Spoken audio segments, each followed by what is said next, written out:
showing you two things here which aren't in any way related other than by shape, but just to show you how sometimes in a house like this you can maybe have looky-likeys that don't do the same job.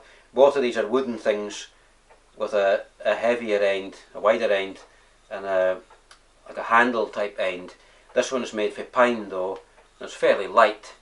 This one is made from, I'd say it's mahogany, perhaps teak, and it's much heavier because it's got a bored out end in it with lead in it, so it's a lot heavier than this item, even though it's not much bigger.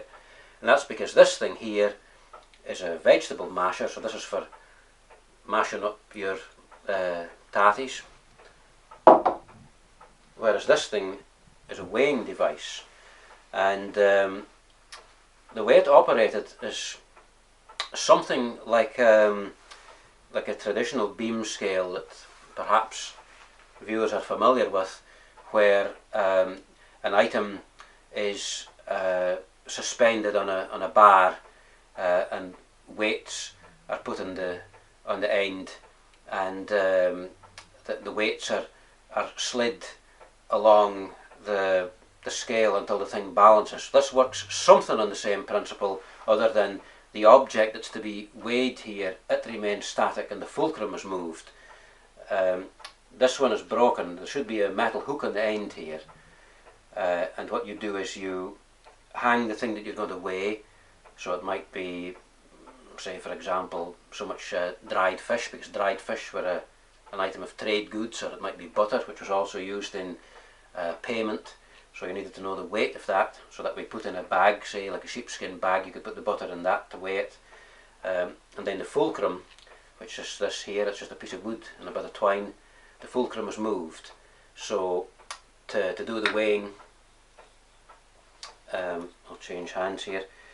If you can imagine, my item on the hook is there.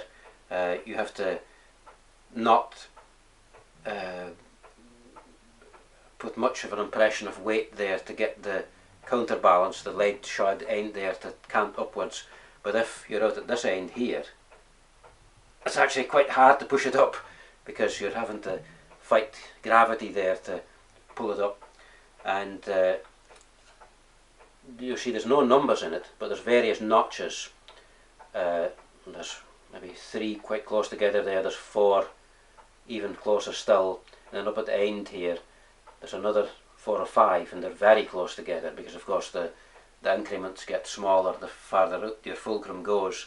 And these are all subdivisions of an old medieval, really, Shetland weight called a lispound.